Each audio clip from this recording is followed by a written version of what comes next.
That's what I think advertisers are doing to our youth, in the sense that they get them so attached to things that they aren't, that they lose themselves. And in the process, they also lose purpose. Okay. I think one of the reasons we're seeing this 400% increase in antidepressants for young children, and other signs, bipolar went from 1 in every 13,000 in the 1950s to 1 in every 40 today. It's 325 increase. Very frequent diagnosis. My son carries bipolar 2 diagnosis. So why is that happening? Well, what is bipolar? Extremes. Okay.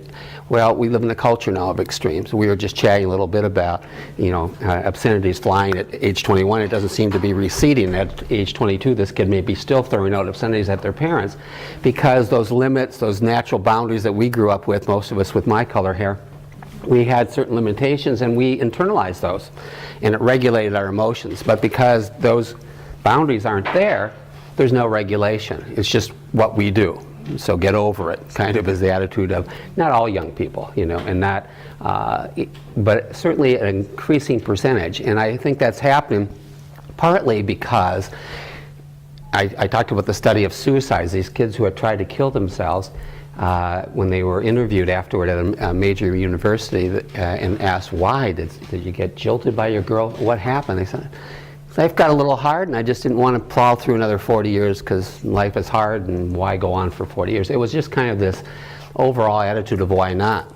So something was happening, and I think one of the things that we've lost is this larger sense of purpose, because most of what the cultural messages are, that purpose lies in things and purpose lies in events. And most of that was imprinted in their minds at a very young age by advertisers. I'll never forget when my daughter was walking at about 10 or 11 months of age, under the age of 1, and a commercial came on the TV.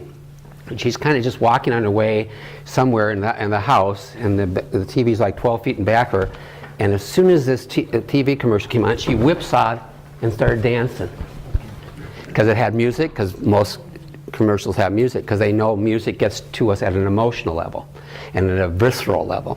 And so they pair all these things up. In about the 1990s, they started hiring psychologists, anthropologists, to really be very strategic in anchoring kids' emotional attachments to stuff.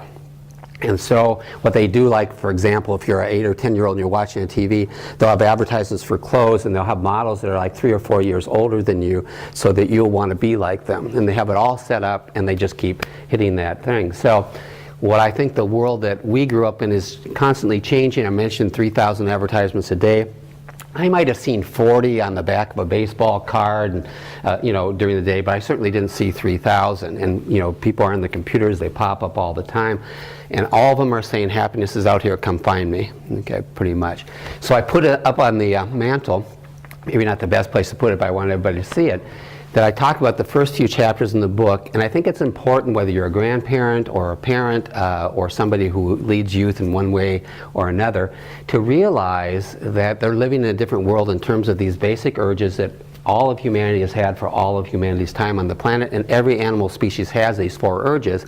But the way in which now strategically people are literally, I would say, preying on young people without them even knowing. To them, it's just the normal world. This is what they grow up with.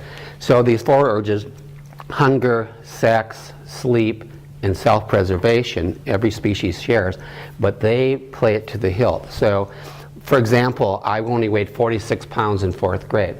Okay. I was susceptible to certain advertisements. When I was paging through a magazine, the ones that would grab me was Vern Gagne. Some of you remember, okay. And so, because he was a 97-pound weakling, that's what it said in there, and he became Vern Gagne, okay, right.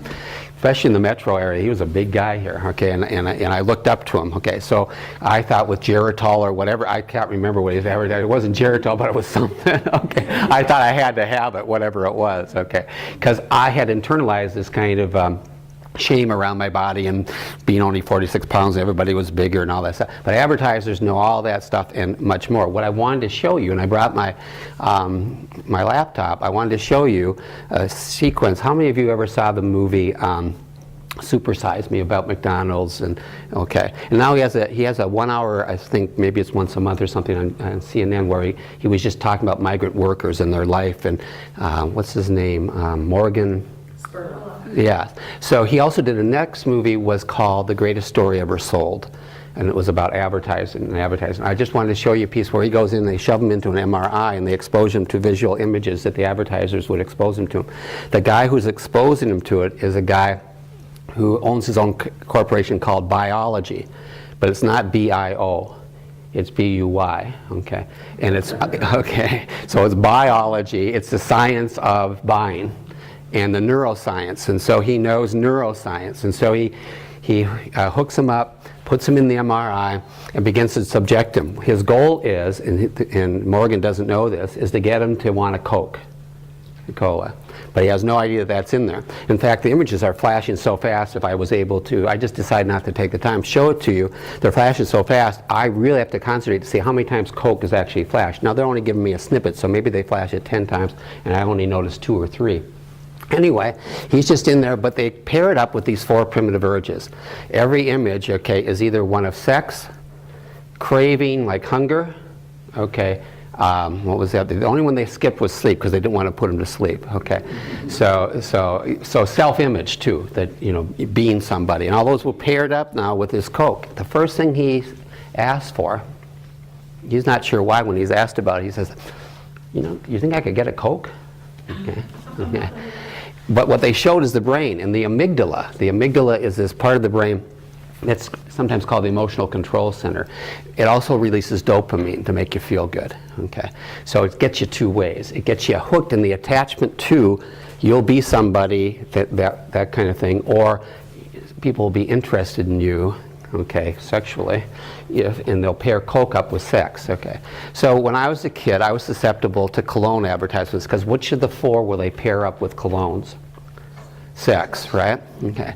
So I was thinking when I was in high school, I bulked up to 97 pounds in 10th grade. I was thinking that I was making a free choice when I bought my 3 colognes that sat on my dresser drawer top. And the 3 colognes that I bought as a kid, thinking unconsciously, but just think, oh, I like the fragrance. If you would have asked me, I would have made some stupid comment about, I really like the fragrance, okay? But it was way more than that. My 3 colognes were English leather. Anybody remember English leather? Do you remember the commercial for English leather? My man wears English leather, or he wears nothing at all. Not too subtle, right? The second cologne that I went for was Hai Karate, okay? And it showed people kicking and jumping, very athletic, strong, virile males, okay? But I thought it was a free choice, okay? 97 pounds, no bump. My son, when he was 2 years of age, we were taking a bath together in our swim trunks, and we were having a good time in the bathtub. And then he stopped and he looked at me, and he could talk at like 10 months. And now he's 2. He's pretty verbal, and he says, "Dad, I got a question." So I said, "Just ask." And he said, "Oh, no. And I said, "No, you can ask." He said, "No." And I don't know why he hesitated. I said, "No, just tell me, it's fine." He says, "Why don't you have bumps on your arms like other men?" So apparently 30 years later, things weren't looking much better. So my 1 cologne was Hai Karate. The last one bears no reason to even explain it. My 3rd cologne was Brute. Right, it was Brute, yes. So I was subjected to, my insecurities were subjected to that bombardment. And of course these kids are walking around, some of them are programmed insecurities. I'll literally give you one. Have you ever seen, like, I think it's one for mouthwash. I think actually there's 2 that use this. People walk off elevators if you have morning mouth or bad breath, and they'll actually, what's the worst fear that human beings have? Because we're the species that needs to have a parent in our life the longest. Okay. Well, what they do is they pair that up, that abandonment fear, with their product, and people will leave you. Okay. And it's just very subtle. They do it with Lexus commercials. You're somebody. Because have you ever listened carefully to how they set up Lexus commercials? Lexus for the discriminating buyer. Okay. So they're trying to say you really will be somebody, you know, if you own a Lexus, versus what I owned in high school, a Simca. Anybody ever drive a Simca? Never drive a Simca, thank you. My dad told me he was going to go buy a car, probably a Mustang. I was so excited as a high school kid. He came back with a Simca. He said I could get 2 Simcas for the price of that, so I bought a Simca. Okay, it's the only square, you know, it was the worst car in the world. But anyway, but they're trying to pair up again your self-image. So these 4 primitive urges become over time, not just, even if we had no advertisements, they would still be the source potentially of our negative, painful emotions. For example, if you overeat, let's say we bring in food now and I asked you all beforehand, I'm buying your favorite food, favorite sweet, and I gave you as much as you want, and you decide, well, it's free, and you overdid it. You know, you just 12 blueberry pancakes, heavy syrup. What would happen emotionally after about a half hour when that food starts to settle in if you overate? When we overeat, what happens emotionally? You go to sleep, you get kind of comatose, right? You also will notice, if you're really discriminating, that you'll feel almost like depressed, because it overtaxes the liver, and the liver is the organ of depression, they sometimes call it, because it secretes the blood sugar into the bloodstream at a constant level to give you a more even balance. So when these things are out of balance, any of these 4 urges, now look at youth today. How many of these you think might be out of balance potentially for a young person growing up in America who's 16 or 17 trying to find their way in the world, in terms of foods that they try to get you to buy? Are there some foods they're advertising that don't give you really any nutrition and any energy? Right. Most of them, yeah. And if you walk in any Super Value or any, I don't want to pick on them, any grocery store, you will find, okay, most of the rows have no nutrition. There'll be a few that, if you're really a discriminating buyer, you can find something fresh, organic, whatever. But pretty much, as I watch other people shop for their kids, they're buying the junk. They're buying the, what I would call in yoga terms, prana deprived, prana challenged food, okay, chi challenged food, no energy. If you pick a carrot, okay, out of the ground and you wash it, you'll taste the difference between that and the one in the can, right? But there's a difference energetically, a huge difference energetically. So part of the depression that our young people are having because of the food choices. There's just no way to eat that food and maintain a healthy outlook on life. Because would you agree, when you're really low energy, the world looks different?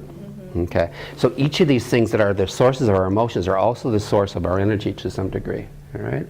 So sexual urges, hunger urges, they're playing on those, but not necessarily to make sure you're making discriminating good choices, but to get you to buy cheaper products that they make more profit on, okay? But the one that's the source of almost all of our stress, everybody in this room, 90% of your stress, maybe closer to 100% of mine also, but young people's too, is the last one, self-preservation.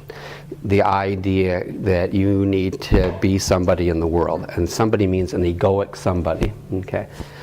You, Jim Nelson, has to be somebody, not I need to make a contribution to others, I'm going to make a difference, a message of hedonism, basically. It's all about you. And if you watch the commercials, even like Nike, just do it, which is kind of a way to say do whatever you want, kind of. And if you watch them carefully, they basically say nobody really, it's up to you. You decide. You do what you want. You make your choices. Now there's a place and a balance for that. I want to live in a culture that gives me some freedom to do that. But I don't want it to be at the expense of the collective, at the larger culture that we live in. But what's happening over time is we have a very hedonistic, self-absorbed culture. One of my teachers says that the more selfish you are, the more you'll suffer. What do you think? The more selfish you are, the more you'll suffer in life. Would you say overall, probably? Yeah. But the larger message of these advertisements, and we're talking literally millions over time, are that selfishness, self-absorption is fine. Okay? So that's where Ron, last week, if you weren't here, I told the story of Ron. And Ron, when I asked him, who are you? Because he was this really recalcitrant 12 or 13-year-old. He wasn't going to do anything. He was a tough kid, blowing up labs in school and doing all kinds of awful stuff. When I asked him, who are you? He yelled out, I'm a badass. Okay? Because he wanted to be somebody too. And he couldn't make it as a good ass because other people had occupied that space in his classroom. So he was going to take this other. I watched my son with my, when he was growing up, 20 months younger than my daughter. My daughter was one of those kind of perfect kids, you know. So he chose, I think, at some unconscious or maybe semi-conscious level, she's already got the role of the perfect kid filled. I think I'll try this other one for a while. Okay. And I think we're trying to make our way in the world in a culture that says it's fine to be selfish now, which is a new message, really. It's a message that doesn't serve young people because their suffering will be greater. It'd be one thing if it led to them being happier, okay? But that combined with life is about out here, I think this is a true statement, but you can reject it, that all of us come with some gifts. Almost everybody has something. It might be kindness, it might be the ability to relate to people, we might have a very analytic mind, we'll have some gift that we get, and if we get lucky enough to find a job or something that we can use it that helps others and that we get excited in doing ourselves, we're fairly happy. I mean, all my jobs I was happy with because they represented, being a psychologist represented a big chunk of who I think I was meant to be. So that's Dharma in the East, it's called. You unfold the way God intended you to. Okay? But the culture, for example, in Denmark, I think I might have mentioned this, they were rated like in 3 different studies the happiest culture. One of the things they do, because they don't have much higher income levels, I said last week, between them and the lowest income level. So if you're a garbage man or a doctor, there's maybe a 2-to-1 ratio, is they select their jobs along their passions, along their interests. But as parents, I think the first thing we need to do is pay attention to our children, whether they're our grandchildren or our own children. Who are they? Who are they expressing themselves in terms of their interests? What do they love? They might love nature. They might initially get really fascinated by butterflies. We should build our school curriculum around butterflies for that kid. Because eventually he'll learn aerodynamics and math and science, and he wants to express how much he loves and is mystified by butterflies that can go 1,500 miles, okay, to South America. He'll get so excited he'll have to write grandma about it, okay, and he'll learn to write and read about butterflies and whatever. But we superimpose a curriculum for each kid and they dance through it at the same time. So my favorite chapter, one of them is a book, is on purpose. So let me just read you something from that. So what I'm saying is advertisers steal more than just people going down the wrong track. They get a self-absorption, but they also take you out of purpose, your purpose. Why are you here? What are you meant to discover about you and about your place in the world and helping others? So it's a very, very heavy cost. How many of you have heard of Viktor Frankl? He wrote Man's Search for Meaning and whatever. And so I'll read his quote. And then 2 others real quickly here. Viktor Frankl, okay, observing escalating suicide and drug use in industrialized Western culture. I also like Carl Jung a lot as a psychologist, and Carl Jung said, before it happened, he said, the United States will experience an explosion in drug use. And he said, how can you predict that? How do you know? Because they're losing their connection to the land. Which I think is a very interesting thing, their connection to nature. Thomas Merton says, so one of the things I try to do with my children is to get them into nature. Thomas Merton said, God's most easily experienced in the quiet and silence of nature. And that's been my experience too. When I really am frustrated with my kids, I go for a walk in nature. And I still may set limits for them, but I'll do it with love in my heart, okay, after the walk, okay? But if I would have spoke, out of the initial emotion. So this emotional regulation is a big thing. And we'll get back to fear and anger in just a second. I'm seeing more anger in the land, okay?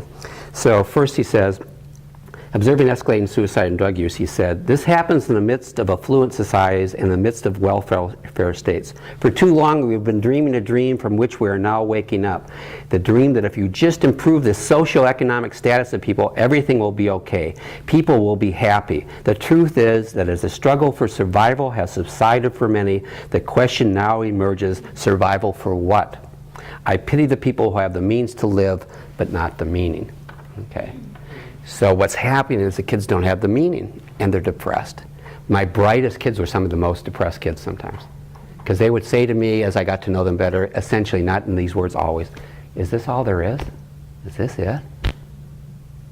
You live, you buy a few things, you do some stuff.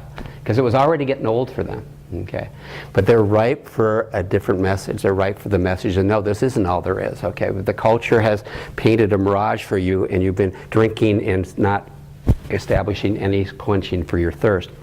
And then the next quote I'd like to read is by Maslow. Maslow said something interesting that appealed to me. He says, all learning is subtraction. Is what? Is subtraction. You have to ponder that for a while. But we superimpose all these ideas, just like Badass Ron, of who we are and who we should be and all these other things. We learn a lot of stuff, but it's mostly analytical information. I know a lot of people who are sharp as a tack in terms of an IQ, but are miserable. because what they haven't discovered is that beautiful, quiet, peaceful place where intuition is born and you become truly creative and you can express your talents without effort, okay? But it requires a quiet mind, not one filled just with facts. There's nothing wrong with facts if they support. Einstein said, I never came to my understanding through my rational mind. Isn't that interesting? Now, Einstein never came to his understanding of the universe through his rational mind. Well, then how did he, because he did an exquisite job of painting a map of the universe, if not through his thinking mind. He said, the intuitive mind is sacred. The intuitive mind is sacred, and the rational mind should be its faithful servant.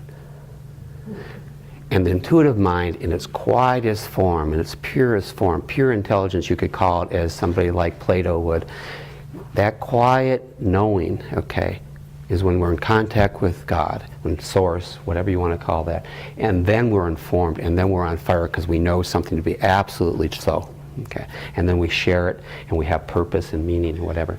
So here's what Maslow said, which I think as we're trying to nurture young people today, we have to keep in mind, they're already going to unfold a certain way if we don't get in the way. We have to set limits, we have to nurture them, but if we're really paying attention, we'll be able to support that inner passion. And it's very hard when you're really in love with what you're doing to be depressed, wouldn't you say? It really is. Whatever it is, it might be woodworking, you know, but it's like during those moments, if nothing else, you're in the moment. You're just totally absorbed in the moment. And that's where God resides. Okay? He doesn't reside in your mind in the future, which is an anxiety-producing thought, what if? He doesn't reside in the past because you made some mistakes. God could care less about that as long as you, what does the word repentance mean? Not to repeat. In this moment, I'm not repeating that because I'm here, okay, in that presence. So this is what Maslow said that I liked. Even if we satisfied all the needs, even if everybody got everything they saw on TV and more, okay? This is what Buddha said. Buddha said, you suffer when you don't get what you want. We all know that. But you also suffer when you get what you want, okay? And you also suffer when you get what you don't want. A criticism, and you were hoping for a compliment, okay? But so actually, you suffer when you crave. It's not so much having stuff, it's the attachment to it. And this is what advertisers are good for. They pair up their product, so now unconsciously you can't help yourself. I'd like a Coke, first thing out of Morgan's mouth. He had an attachment based on pairing up, like Pavlov's dogs, okay, these things that we can't help having, sexual urges, hunger urges, sense of self urges, and they're masters of it. So we have to. So in the book I talk about how to protect youth from that. They have to, there's a saying in yoga, awareness cures. Awareness cures. If you're able to step back and observe and be aware, you can say, oh, they're after the hunger urge there. Are there? But would that food be good for me? Okay. Oh, they're pairing up sex with my 97-pound body, okay? And I ended up with some colognes that they're not that good really, and they cost me way more than I needed, okay? So here's what he says. Maslow says, even if all our needs were satisfied, we may still often, if not always, expect that a new discontent and restlessness will soon develop unless the individual is doing what he is fitted for. A musician must make music, an artist must paint, a writer must write, if he is to be ultimately at peace with himself. What a man can be, he must be. This need we call the need for self-actualization. Okay. Isn't that good? So as we begin to nurture and educate and even spend an hour with a grandchild or whatever, I have my first grandchild I mentioned, it's more or less not for me to, you know, have to spend every time thinking about how I'm going to mold or shape them. It's more like, who is this young man and how can I bring him towards the good in him and towards that passion so he stays alive with that, okay? Because I've worked in the public schools for almost 40 years. They can kill that urge. I kid you not. And in fact, it's happening more because we have this idea that if we just contest it enough and then you can show you know it, all is well and everybody will be happy and they'll know a lot of stuff, but they'll be like Einstein, they'll be disappointed because the rational mind isn't going to take you to peace. Okay, there's nothing wrong with the rational mind. We should use it, we should employ it, but it should serve that larger purpose. Just knowing stuff for stuff's sake. Sometimes to play a game and go, remember when I used to argue with my wife when we were first married? I thought if I came up with 11 reasons why she was wrong and I was right, I won. I lost every time I tried to win, right? Okay? So that whole idea of trying to win the argument, I'll read you a quote from The Power of Now soon. So let's come back to the fourth primitive urge. This is where our stress is. The urge for self-preservation, but in human beings that's ego preservation, that's image preservation, that's trying to be who we're not and make other people, when they point out that you've dropped short of that standard, not to even be defensive for a moment, because you know that's not who you are. You have that quality. We all have. How many of you have been really irritated by somebody only to realize, wow, I also don't like that quality in me, that's probably why I don't like it so much in you? Right? It's classic projection in psychological, right? We all do that. So all my teachers are the ones that push my buttons. Okay, I really claim them now as teachers. I didn't used to. I claimed them as jerks in the past. I had a nice label for them, dismissed them, didn't take the lessons that I could have learned, okay? But the ones that push your buttons teach you where you have an idea about yourself that's false. What I mean by false is that it's not somewhat true of you, but it's not your essence. Your essence is spiritual. Your essence is God. Your essence is perfect. Your essence is made in God's. And if you're hanging on to that, if you're really at this moment hanging on to the idea that you're one with God, I and my Father are one, and you're really feeling it in your bones, and somebody says to you, what in the hell happened to your hair? You have no reaction. I knew I could say it to Jim, because Jim and I have talked enough that I didn't think he'd punch me. All right.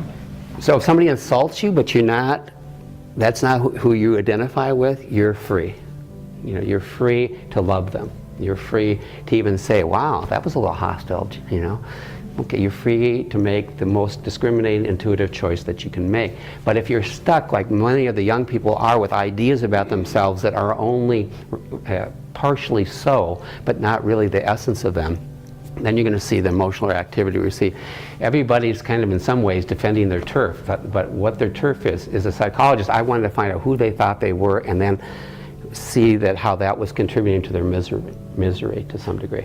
So we get scared that how many of you would agree, most of our stress is the fear that somebody's going to judge us because we're going to come up short. Really? Okay. So I'm not going to get it done in time, and then somebody's going to say, you had 3 weeks, or whatever. So these what-if thoughts, what if somebody, and I don't even need anybody else now, I just have this critic inside of me that will go, well, that was good, Jim. What are you thinking there? Anybody have an inner critic occasionally at least? Okay. All right, thank you. All right, to silence the inner critic, we have to realize, that we're fine, even with our flaws. The only quote I ever wrote that was my own, well, actually 2 now, but one's in the book. But the only one was, to become more perfect, we have to accept our imperfections. We have to be okay, because that's not our essence. We have to work on it. We owe it to ourselves and not causing a ripple to others, to work on our wounds, to work on our insecurities, but they don't define us. Okay, that's not the essence. But because kids get, bombarded with the idea of being somebody, and that means a hairstyle, it means clothes, it means whatever it means, being tough, not opening up, whatever it might be for that kid. We have to help them discover there's something deeper than that. And many young people are very reluctant to open to spirituality at all, because sometimes one of their early wounds was in the church of some kind. So it's a very delicate thing. But I'll say this, your homework, if I was to come back next week and we were to talk again, is to use your defensiveness for your self-exploration, to discover areas where you are too attached to something, maybe an image of some kind, an idea about yourself, or just simply an expectation. How many of you carry expectations? So I wrote up here, any of these emotions that you have, like anxiety, this is a fear that, we might not get what we want. Okay, we get nervous, we're not going to be able to finish it in time, all those what-if thoughts. Anger is you don't get what you want, and you're frustrated, right? You expected something and they didn't come through for you, right? And now you're mad. Right? I would challenge you to try for just one day, and you'll fail and I'll fail, but you'll get really intrigued by the experiment. Just one day say, I'm going to try to live this day with no expectation, just to see what the Lord actually meant for me to experience today, as opposed to my ideas about what the Lord should have known, but was obviously too stupid because he brought this person into my life, okay? And those people will become teachers. My son was my greatest button pusher and my greatest teacher. Okay. All right. That doesn't mean I shouldn't say or set limits. Okay, if my son does something inappropriate, I can do all that, but I do it from this different space of non-reactivity. Okay. So all of us are going to make progress in being a parent or being a grandparent by the extent to which we can let go of our ideas of how it should be. It doesn't preclude any option. Let's just say you snuck up on me while I was talking and started pounding me in the side of my temple. But I'm into accept what is. Okay? And you're just going like mad on my temple. Okay? If I accept what is, can I not still grab their hand and say, are you okay? Do I lose an option to do that just because I'm accepting that I'm getting hit? First thing I have to do is accept, hey, I'm getting hit, okay, right? I have to notice reality, okay? So there's a lovely book called, by Byron Katie. It's called Loving What Is. If you want a practical application of how to bring love into your life and accept that the unfolding that's in front of you was meant to happen for your education, not for your wounding, okay? For actually, I was just reading Anthony DeMello, who's a Jesuit priest, and he said, suffering comes into your life so you can wake up to reality. Okay. So you can just wake up. How many of you would agree with this statement? The three biggest sufferings of my life were my greatest teachers. Anybody could see in your life where sometimes you suffer but they taught you the most? Okay. So if we're here, and this is one big classroom, life is one big classroom, as opposed to, we have this idea of good and bad, as opposed to, oh, what can I extract from this that would be helpful? Then we can use every situation. But if we're scared, okay, we're scared because we don't like this, or it's going to threaten this little self. And then we operate out of defensiveness and not out of love. Okay, am I making any sense? Okay, a little bit? Okay. All right. So I'm going to read you the best 1/2 page to explain that what the ego is in us is the ego is the source of all our fears, and fear is the source of all our violence. We all want a peaceful world, would you say? I want a peaceful world. But anger, all our negativity, all our hostility comes out of fear. Does that make sense? And usually there's a hurt behind fear and anger. So if we can heal that hurt, we can kill two birds with one stone. We can quiet our fears, and we'll quiet our hostility. In fact, let me read, I think, the best page, and then for the rest of the time we'll just have questions. I'll tell one more story, a joke, and then we'll open it up for discussion here. So stress is fear. It's the fear of somehow not measuring up, right? Okay. So this is what Power of Now, I don't know if you read it, Eckhart Tolle, he says, fear seems to have many causes. The fear of loss, the fear of failure, the fear of being hurt, and so on. But ultimately all fear is the ego's fear of death, of annihilation. You're going to be embarrassed, and it's going to be awful, and you're going to die out there. So I can't imagine comedians who are dying on the stage because it feels to them like they're dying. But actually it's just this little Jim Nelson with white hair, 65 years of age. If you all fall asleep on me right at this instant, I could personalize it, or I could say, wow, that's fascinating. Right? Okay, to the ego, death is always just around the corner in this mind-identified state when we think we are our ego, Jim Nelson, as opposed to a spiritual being. To the ego, death is always just around the corner. In this mind-identified state, fear of death affects every aspect of your life. For example, even such a seemingly trivial and normal thing as the compulsive need to be right in an argument and make that other person wrong, defending your mental position with which you have identified, is due to your fear of death. If you identify with a mental position, this is, I believe this, okay? If you identify with a mental position, then if you are wrong, your mind-based sense of self is seriously threatened with annihilation. So you as the ego cannot afford to be wrong. To be wrong is to die. Wars have been fought over this, and countless relationships have broken down. Once, though, you have disidentified from your mind. That's why I'd like to come back one more time. Because meditation or mindfulness is that process of stepping back and disidentifying from your mind, watching the anger pass through your mind rather than give it full reign. But we have to get quiet to do that. So the last paragraph, once you have disidentified from your mind, whether you are right or wrong makes no difference to your sense of self at all. So the forcefully, compulsive, and deeply unconscious need to be right, which is a form of violence, will no longer be there. You can state clearly and firmly how you feel or what you think, but there will be no aggressiveness or defensiveness about it. Your sense of self then is derived from a much deeper and truer place within yourself, not from your mind. Watch out for any kind of defensiveness within yourself. What are you defending? It's an illusory identity, an image in your mind of yourself, a fictitious entity. But by making this pattern conscious, by witnessing it, by watching, by becoming that one in you that's spirit or God, you can consciously stop this pattern and it will dissolve quickly.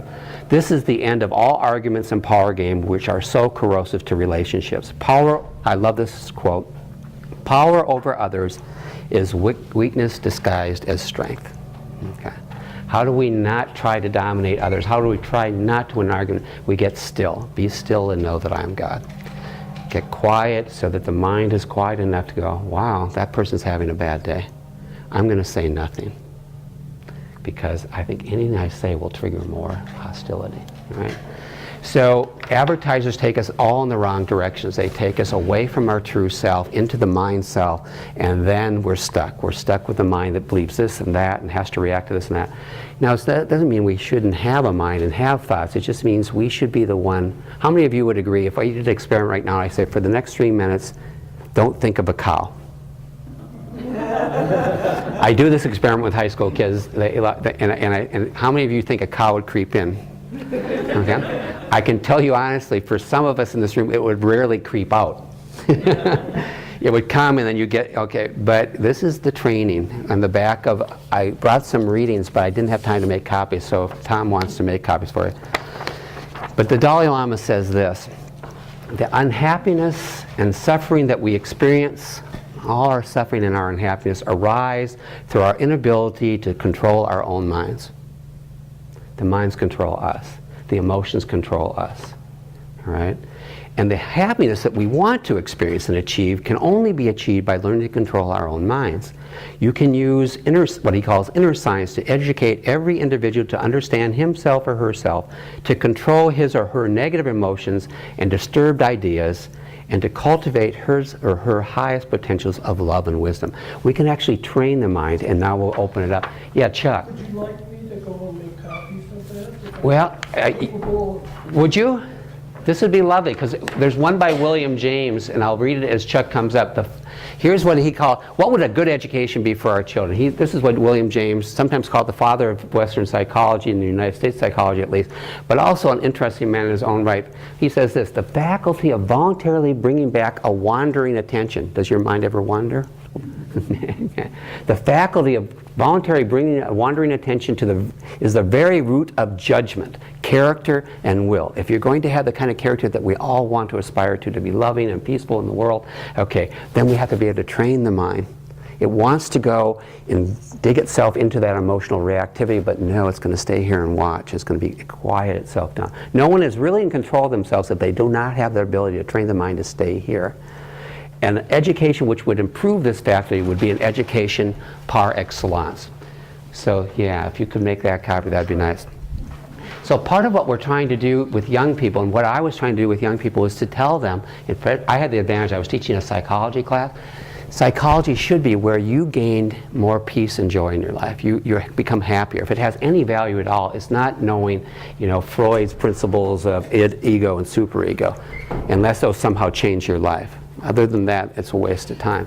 So, but part of what we need to do is know that we have to become the author of our own thoughts. Even Christ said, as you think, so shall you be.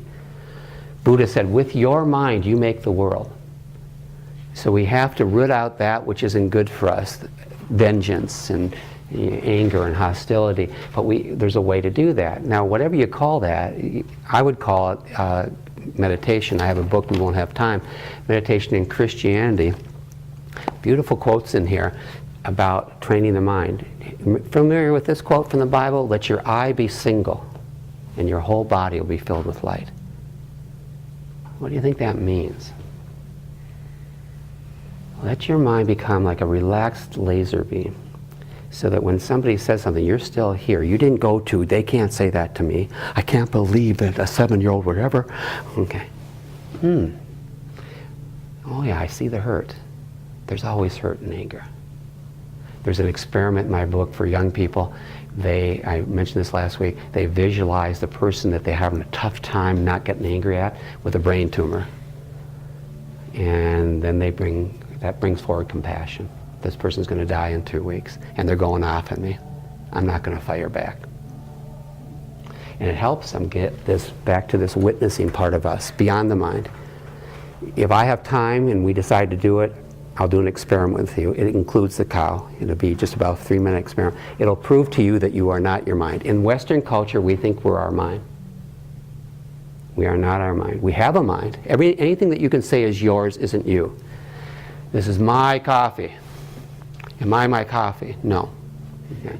These are my shoes. Not that cute, but there they are. Okay. No. So anything that you can say is yours, including your mind, isn't you. You are the one beyond the mind. You are the one that watches the mind. If you actually watch your mind, you'll notice there's a watcher. That's the spiritual you. There's a part of you that's always unruffled. Okay. How many of you have ever driven home thinking about something really intensely, and you arrive and don't remember the last 3 miles? Okay.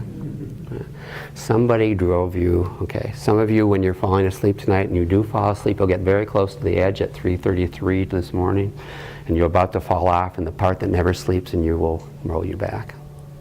How many of you have ever done this? You said, I'd like to wake up by 6 o'clock, too lazy to get up, set the alarm, but I really need to get up by 6, and you woke right up by 6. Who's keeping track of time? I thought you were sleeping. Okay. So actually, even in sleep, we touch our spiritual self, and that self never leaves. Okay. And it's always witness to what is. It always knows that in the big scheme, if we had a long enough time frame in the big scheme of things, things are unfolding as ugly as sometimes they are, and as much as they need to be addressed, and as much as we need to set a limit, this has to be. That doesn't mean I don't intervene to make it different. It just simply means, oh, this is what is. Okay. And I forget who said, we need to start embracing the life that we're more meant to live, rather than the one. It doesn't mean we can't create. In fact, we become co-creators when we're quiet, because we hear God's voice. Okay, we just, okay. And then we participate in that plan. Okay. When we're grinding our teeth against that plan, we have stress. So the book Loving What Is about 4 questions that you can ask yourself when you're stuck in an emotional eddy that will free you within a minute. They do experiments. My book, what I like about it is they do their own experiments. They go without, some of the girls went without makeup for 1 week and kept a journal. They knew they'd get extra credit. Many girls refused to do it. The ones with the most makeup looked like they were horrified by even the prospect of doing it. They would say, I could never do that. But the brightest of the ones with a lot of makeup, and that makeup was coming out of insecurity, just like my no bumps in the arms Nelson stuff. So they had that insecurity, so they covered it up. They were masking some insecurity they were carrying. But the brightest of them decided to do it because they did not like the idea that the corporate world was controlling them. And did they ever learn a lot about who they were? When they begin to free themselves by not wearing makeup, go through the clash of insecurities, have people like one person, I quote in the book, the boyfriend of the girl that I use in the book, her journal, says, what are you doing the first day she was without makeup? I'm going without makeup for Mr. Nelson's psychology class for a week. I don't want to walk around you in the hall when you look like that. The boyfriend said that to her. Okay. At the end of the journal, you'll like the ending. I won't say more. You'll like the ending. But my point is, self-awareness with a certain age group is really good. When you're up in those upper teen years and whatever, it's really good because self-discovery is where they're going to most learn anyway. But they're not likely, if you're the primary parent, that you're going to be the catalyst for their growth. If you get lucky, you have teachers that care about them deeply, and they become the catalyst, okay? The mentor, or other people in their lives, ministers, etc. Okay. Now, we still are very important. I'm not trying to minimize, the parents are still the first line of how that goes. But sometimes they're just not in that mode that they're going to, I know my son didn't take many suggestions from me at 17. And it's even hard for him to say, well, try this experiment. But I think self-awareness is the key, depending on what that awareness is for the proper age group. Whatever you can do to get them to say, even for some kids that they're watching a show, did you see what they did there? They made that girl, just because she had a really nice dress, they acted like she was more special than that other girl who was left alone in the corner of the ad, or whatever they did. Because the imagery is really quick sometimes, but they're sending a message very quickly to the psyche. I talk a lot about the entitled kids. There's a lot of kids that it was too easy and they're somebody. I think it's a frail somebody still, don't get me wrong. And I don't think it'll ultimately satisfy, but they are so entitled. Their anger comes out of, well, why would you ask a stupid question like that? Or, and there's this hostility towards you because they're really somebody, okay? And they were kind of overindulged in they never got the message I got, that you're part of a larger extended family, and when we're out playing canasta, okay, in northern Minnesota with the extended family, the 5-year-old doesn't get to dictate to the rest, okay? Yeah, wait, when we're done with the game. But they got messages of expediency and immediate gratification, and parents that when they were discomforted by a no, quickly recapitulated, gave them a yes through, well, here's a brownie, or whatever it might be, and didn't let them sit with the idea that maybe they needed to defer to somebody else. So entitlement kids are really rough, really difficult to deal with. Again, I think you can work around the edges. A lot of entitlement kids actually have a lot of anger, and a lot of them actually grew up in busy homes where both parents worked, and they didn't get all their needs met. And they too have a little need to push people away because they feel that they were a little abandoned. So I talked about, anybody heard this diagnosis, borderline personality disorder? Have you ever heard of that? That's where people who have, over small provocation, often have a great big anger reaction, but there's other things around. But at the heart of that anger reaction is they feel abandoned by your criticism, let's say, and they explode on you because you criticize them, because they're carrying this big wound of abandonment. And more of our kids placed in daycares at 6 weeks of age, and parents who retired when they came with a parent are experiencing a smaller but still a significant abandonment scar. And so you have to kind of, not all entitlement kids have the same thing that's driving, and you got to get to the seed of what's. I watch kids turn it around. The thing I like about my book, it's very hopeful. I watch kids going down a very bad path with drugs, and even self-awareness with drugs. I would have them, when they were about to reach for the beer, they had to at least do a journal of what was the thought right before you said, because you said you're going to go 2 weeks without. What was the thought that drove you to have a beer when you said you weren't going to? And those are interesting thoughts, because they're usually things like, I wanted to fit in, I wanted to be a part of a larger group. So they'll begin to notice what's driving behaviors. That's the start from change. You can't change anything you can't change a habit. A habit's what we do unconsciously until you become aware of it. So there's some really cool, there's a kid that swears all the time in my book. Okay. He calls himself a swearaholic. And by the end of a 21-day experiment, which I've had hundreds of kids do, it's a 21-day change. How do you change a behavior in 21 days?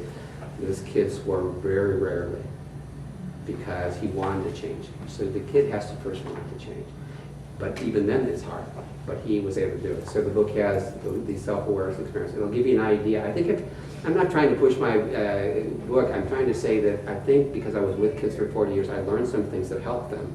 And you'll find something that with your kid or grandchild or whatever that might help. So let's end on a light note, because I think there's great hope here. I think out of the ashes, like the phoenix bird, I think we've gone so far towards a fear-based culture, so far towards a culture of a geographical distance from each other and all these different things. I think that we're going to go through some more tough times for a while, but we're going to get to a brighter day. I have great confidence in that. I don't know how soon though, exactly. Okay. But we all can create eddies of peace. We all can do that first within ourselves, and then that can radiate to those around us. So the first thing that helped me is to realize that my son, okay, is a divine being. Okay. He has Christ within. He's got that spiritual self. When I remember, if I could go 24 hours where I remember when my son used to push my buttons, when I remember that he's just a being, a spiritual being, wrapped in human clothing, and some habit patterns that stink, okay?